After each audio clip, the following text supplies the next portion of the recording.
आज की बात। स्वागत। आप जानते हैं कि आज की बात में इस समय हम लोग तथागत बुद्ध की जीवनी से जुड़ी कुछ ऐसी घटनाओं को समझने का प्रयास कर रहे हैं जिनके विषय में अट्ट कथाकार ने कुछ खास बातें लिखी हैं।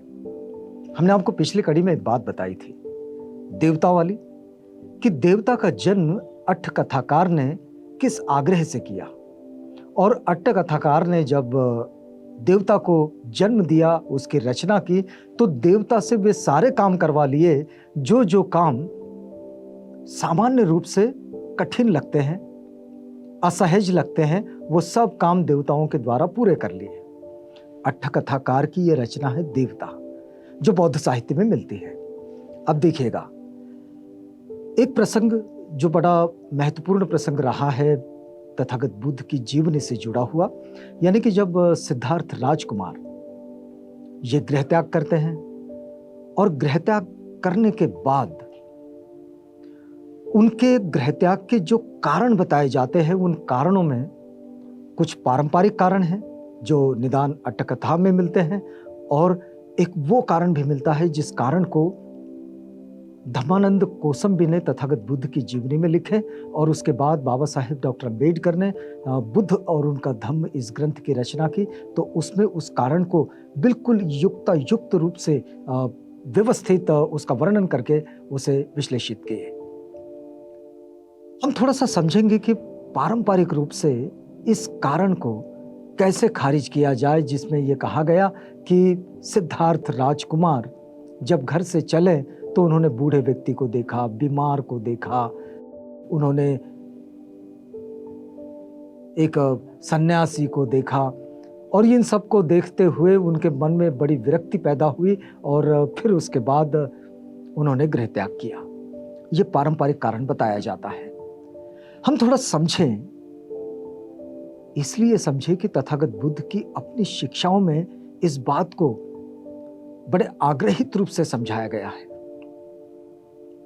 और वे कालाम सूत्र में कहते हैं कि कालामो, परंपरा से लोग कहते हैं, करते हैं, तुम्हारे गुरुजनों ने कहा है, पुस्तकों में लिखा है, लोग मानते हैं, इसलिए किसी चीज को मानने की, समझने की जरूरत नहीं, बल्कि उसे अपनी बुद्धि की कसौटी पर कसो और उसके बाद ये निर्णय लो कि क्या ये वाकई ठीक है। आज हम बौद्ध साहित्य से भी, मतलब जो पुरातन पाली टेक्स्ट है, जो परंपरा से लोग पढ़ते हैं और उस पर से बुद्ध की जीवनी को समझते हैं, उसमें और उसके संशोधित रूप, जो कि उसका सारा सार तार्किक रूप से विचार करके जो साहित्य हमारे सामने आया है, इसे यहां अध्ययन के रूप में समझने का प्रयास कर रहे हैं। ये इसलिए भी जरूरी है कि बाबा साहेब डॉक्टर अम्बेडकर जब आधुनिक समय में बुद्ध और उनका धम्म इस ग्रंथ की रचना करते हैं, तो इस बात को बड़ी शिद्दत से समझाते हैं कि यदि इस समय बुद्ध और उनका धम्म समझना है, तो हमें आधुनिक भारत में जो क्रांति और प्रतिक्रांति का संघर्ष है उसे भी समझना होगा, और बुद्ध और कार्ल मार्क्स, इनकी जो सीख है, इसे भी समझना होगा, क्योंकि दोनों की शिक्षाओं ने संसार को प्रभावित किया है अपने सामाजिक संदेश के जरिए, अपनी जीवनचर्या के जरिए। तो इसलिए इन चीजों को समझने की बड़ी जरूरत है। इसलिए बुद्ध और उनका धम्म समझना है तो इन दो पुस्तकों को उनके साथ जोड़कर पढ़ना चाहिए। आपको बताते हैं पारंपरिक रूप, परंपरा में बौद्ध साहित्य क्या कहता है। तो देखिए कि सिद्धार्थ कुमार के गृह त्याग का जो मूल कारण बताया जाता है, उसका वर्णन किसी भी महाकाव्य का विषय बनने की सामर्थ्य रखते हुए भी काफी अस्वाभाविक सा लगता है। ये लिखते हैं डॉक्टर भदंत आनंद कौशल्य, कि किसी फिल्मों का विषय हो सकता है, कहानियों का विषय हो सकता है, कविताओं का विषय हो सकता है, महाकाव्य का विषय हो सकता है ये, लेकिन इसे हमें यदि समझना है तो इसके स्वाभाविक रूप को समझना बड़ा जरूरी है। तो यही जो सिद्धार्थ कुमार के गृह त्याग का विषय है, क्योंकि देखिए लिखा यह गया है निदान अट्टकथा में, क्या लिखा गया है कि एक दिन बोधिसत्व ने बगीचा देखने की इच्छा से सारथी को रथ जोतने के लिए कहा। सिद्धार्थ कुमार को लगा कि चलिए आज बगीचे को देखना चाहिए, उद्यान को देखना चाहिए। और उन्होंने सारथी से कहा कि जाओ रथ जोत लो। और उसने अच्छा कहा और चला गया। महार्घ उत्तम रथ को सब अलंकारों से अलंकृत कर। देखिएगा, किसी भी महाकाव्य की जब रचना होती है तो उसमें अलंकारिक शब्द और कुछ उसकी भव्यता को दर्शाने वाले शब्द, इनका जरूर इस्तेमाल किया जाता है। यहां भी अट्ठ कथाकार ने इस बात को लिखा है। महार्घ उत्तम रथ को सब अलंकारों से अलंकृत कर, श्वेत कमल पत्र के रंग के 4 मंगल सिंधु देशीय घोड़ों को जोत कर बोधिसत्व को सूचना दी कि कुमार रथ तैयार है। उसके बाद बोधिसत्व देव विमान सदृश रथ पर चढ़कर बगीचे की ओर चल पड़े। उस रथ की जो रचना की गई अट्ठ कथाकार के द्वारा, देव विमान रथ की तरह, और इसके पुराणों में बहुत वर्णन मिलते हैं। इसमें भी बौद्ध साहित्य में जब बुद्ध की जीवनी लिखी गई तो अट्ठ कथाकार ने इस कल्पना का इस्तेमाल किया हुआ दिखाई दे रहा है। अब देखिएगा कि बोधिसत्व को सूचना दी और बोधिसत्व उस देव विमान सदृश रथ में बैठकर बगीचे की ओर चल पड़े। अब इसके बाद की बात देखिएगा। देवताओं ने सोचा, अब अट्ठ कथाकार यहां देवताओं को लेकर आ गए। अब देवताओं ने सोचा, क्या सोचा कि सिद्धार्थ कुमार का बुद्धत्व प्राप्ति का समय समीप है। अट्ठ कथाकार देवताओं के द्वारा इस सोच को साहित्य का हिस्सा बना रहा है कि सिद्धार्थ कुमार का बुद्धत्व प्राप्ति का समय समीप है, इसे पूर्व शकुन दिखलाने चाहिए। बुद्धत्व प्राप्ति का समय समीप है, नजदीक है, तो इसको कुछ पूर्व शकुन दिखलाने चाहिए। और इस मंशा से, शकुन दिखलाने की मंशा से, एक देवपुत्र को जटा से जर्जरित बनाया। उसके टूटे दांत, पके केस, टेढ़े झुके हुए शरीर, हाथ में लकड़ी लिए उसे कांपते हुए दिखलाया। उसे सारथी और बोधिसत्व ही देखते थे, इसे कोई दूसरा नहीं देखता था। इसे कौन देखता था?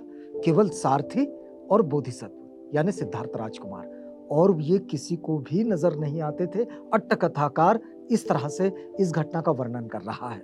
फिर देखिएगा, मनुष्य ने पहले तो काल्पनिक देवताओं की रचना की।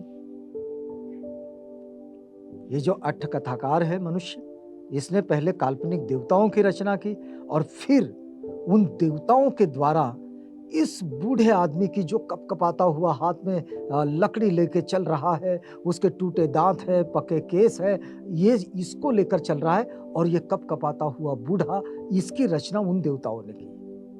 जिस देवता की रचना इस अट्ठ कथाकार ने की। अब देखिए, इस वर्णन के अनुसार भी देवताओं में इतनी सामर्थ्य थी कि वे सारथी और बोधिसत्व के अतिरिक्त शेष सभी को एक विशेष रूप से अंधा बना लेते थे। मतलब देवताओं में ये भी एक क्वालिटी इस अष्ट कथाकार ने डाल दी कि ये देवता बोधिसत्व और राजकुमार, इन दोनों के सिवाय बाकी सब लोगों को विशेष रूप से अंधा बना सकते थे कि वो इस बूढ़े को ना देखें, और ऐसे ही इस बीमार को ना देखें, और ऐसे सन्यासी को ना देखें, और इस तरह से ये जो सारी चीजें। अब देखिएगा, बोधिसत्व सारथी से पूछता है, भाई सौम्य, ये कौन है?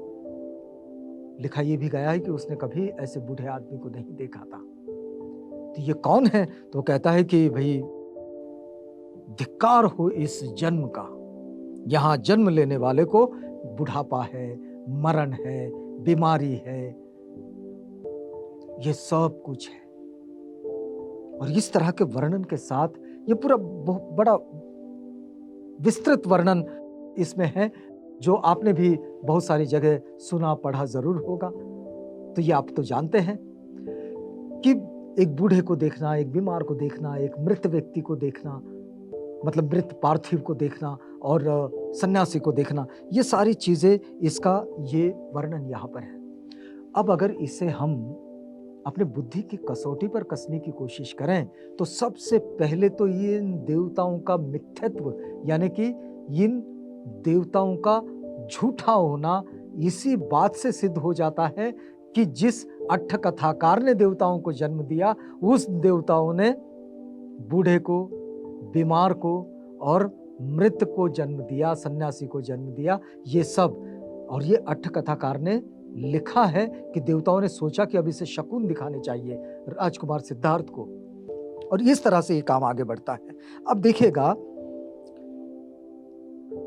कि जो देवता स्वयं कल्पनाशील मनुष्य के मानस पुत्र मात्र है, वे किसी की भी रचना कैसे कर सकते हैं?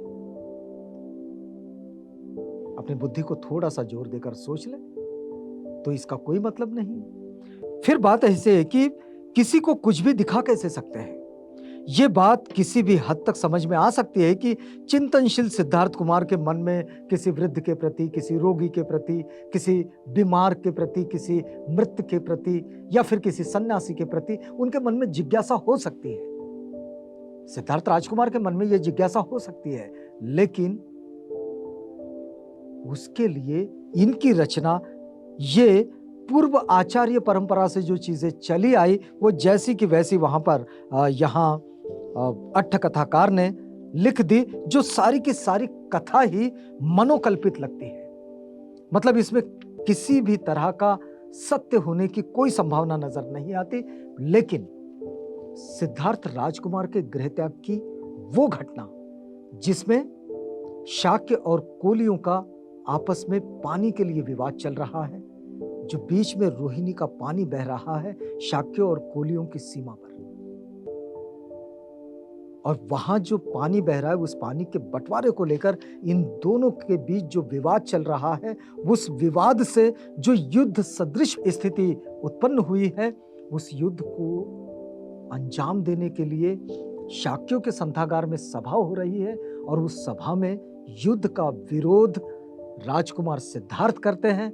और शाक्यों के अपने नियम के अनुसार यदि सेनापति की बात को अगर कोई नागरिक ना माने तो फिर वो राजकुमार ही क्यों ना हो, उसे भी शिक्षा का भोगी होना पड़ेगा और उसे भी दंड दिया जा सकता है। और उस दंड स्वरूप राजकुमार सिद्धार्थ ने गृह त्याग करना, ये बात जो धर्मानंद कोसंबी ने जो बुद्ध चरित्र लिखा उसमें भी इसे लिखा है, और बाबा साहेब डॉक्टर अम्बेडकर ने भी बुद्ध और उनका धम्म में इसे बड़े विस्तार के साथ लिखा है। तो बौद्ध साहित्य में ये जो पारंपरिक मान्यताएं, अट्ठ कथाकार के अपना कल्पना विलास और उसकी वास्तविकता, इन दोनों को समझना बेहद जरूरी है अगर वास्तव में बुद्ध की जीवनी समझना चाहते हैं। यहां रुकते हैं, अगली कड़ी में फिर मिलेंगे।